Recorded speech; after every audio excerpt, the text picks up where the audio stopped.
bila betul-betul sungguh-sungguh memperhatikan kalau Nabi berbicara,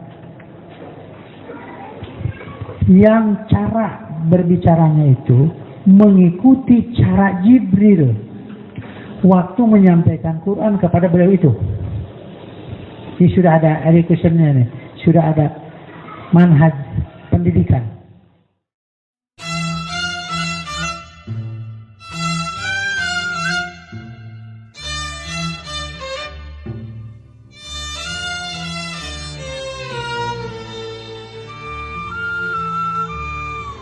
An Aisyah taqalat, dari Aisyah istri Nabi, putri Abu Bakar radhiyallahu anha, semoga Allah meridhoinya. Maka Rasulullah SAW yasrudu sardakum. Rasulullah SAW itu tidak berbicara cepat. Sardakum, secepat kamu berbicara.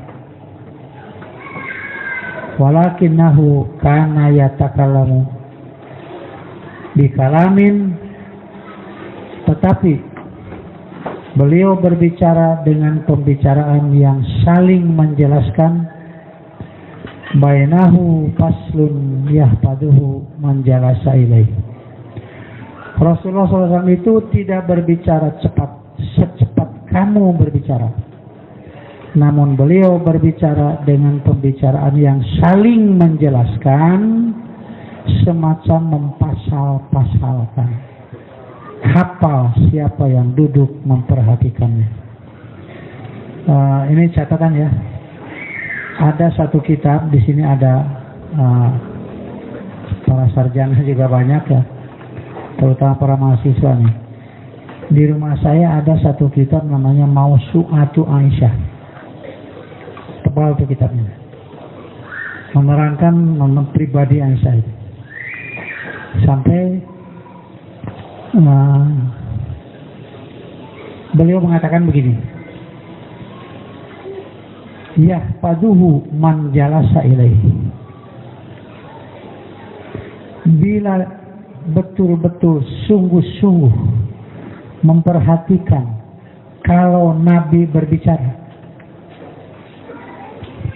yang cara berbicaranya itu mengikuti cara Jibril waktu menyampaikan Quran kepada beliau itu. Ini sudah ada educationnya nih, sudah ada manhaj pendidikan, cara mendidik agar bagaimana supaya hafal. Aisyah mengatakan begini, yahfaduhu man jalasa ilaih, tentu akan hafal siapa yang duduk mendengar apabila Nabi berbicara. Mengapa? Karena Nabi yatakallamu biqalamin bainahu faslun, mempasal-pasalkan, sampai di sini berhenti dulu, sampai di sini berhenti dulu. Karena itu tidak aneh kalau para sahabat menerima hadis dan mengajarkan kepada murid-muridnya secara hafalan. Mayoritas, tidak secara tulisan. An Anas bin Malikin qala, dari Anas bin Malik mengatakan, karena Rasulullah SAW yu'idul kalimata salasan litu'qala bi'an. Anas bin Malik yang berada di rumah Aisyah. Jadi Nabi menerima Anas bin Malik di bawah 10 tahun umurnya, ditempatkan di rumah Aisyah. Anas itu ya tukang memeres wadah, perusahaan pakaian, disuruh itu, suruh ini. Tapi seorang pembantu rumah tangga saja bisa menjadi sahabat yang utama, karena setiap hari mendengar dan melihat bagaimana Rasulullah SAW di rumah itu. Santri, jadi santri di rumah Aisyah. Karena Rasulullah SAW yu'idul kalimata salasan, suka mengulang kata-kata sampai 3 kali, lituqala anhu, agar dapat dipahami daripada Nabi yang ucapkan itu. Ini hadis riwayat Tirmidzi. Ini kedatangan Jibril. Kedatangan malaikat Jibril menjelma sebagai seorang manusia. Istri Nabi pernah melihat Jibril dalam bentuk, dalam menjelma sebagai seorang manusia. Ini hadisnya. Salat Al-Bukhari. Qala Mu'tamir berkata, Sami'tu Abi haddatsana Abu Utsman qala. Aku mendengar ayahku menceritakan, Abu Utsman mengatakan, unbitu anna Jibril alaihi salam, diceritakan kepadaku bahwa Jibril alaihi salam atan Nabiyya sallallahu alaihi wasallam wa indahu Ummu Salamah. Jibril datang kepada Nabi, di samping Nabi ada istrinya Ummu Salamah. Faja'ala yuhaddisu, mulailah ia bercerita. Summa qoma, kemudian ia berdiri. Faqala Nabi SAW li Ummi Salamah, Nabi bertanya kepada Ummu Salamah, man hadza? Siapa ini? Qalat hadza Dihyatu. Kata Ummu Salamah, yang tadi itu Dihyah katanya. Dihyah itu begini ya dalam tarikhnya.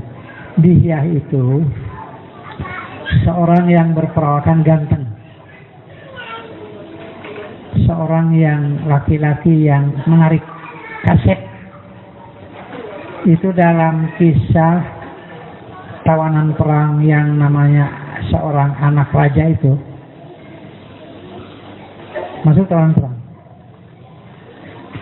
Kemudian Dihyah minta kepada Nabi untuk mengambil perempuan itu, yang cantik anak raja itu.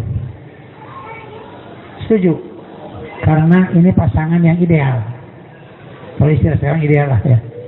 Ini Dihyah, ini anak raja nih. Ada yang usul kepada Nabi, jangan.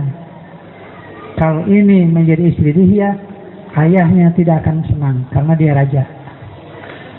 Akan siap lagi untuk melakukan pertempuran, melawan lagi. Bagaimana kalau Anda saja? Maka semua sahabat sepakat untuk meredam hal-hal setelah terjadi perang itu, maka dia menjadi istri Nabi. Bukan semata-mata Nabi meminang, bukan. Dia ada masalahnya. Hampir semua istri-istri Nabi yang dinikah oleh Nabi itu ada masalahnya. Bukan semata-mata Nabi meminang untuk jadi istrinya. Ada seorang yang sudah tua, gendut lagi, namanya Saudah. Orangnya tinggi besar. Sampai pada waktu ibadah haji, Saudah ini tidak kuat lagi untuk bermalam di Muzdalifah. Malam itu juga harus berangkat langsung ke Mina dan jumroh pada waktu malam. Ini jangan dijadikan dalil bahwa jumroh boleh pada waktu malam, bukan begitu masalahnya. Gitu ya. Ini saliwat aja lah. Nah, Dihyah. Qalat Ummu Salamah berkata, Aimullah, demi Allah, mahasibtuhu illa iyahu, aku tidak menyangka yang datang kepada Nabi itu kecuali Dihyah. Hatta sami'tu khutbatan Nabi sallallahu alaihi wasallam, sehingga aku mendengar khutbah Nabi sallallahu alaihi wasallam, yukhbiru Jibril, bahwa yang datang tadi itu adalah Jibril. Aku baru tahu yang datang itu malaikat setelah ada keterangan dari Nabi. Bukan Ummu Salamah tahu itu Jibril. Gitu ya.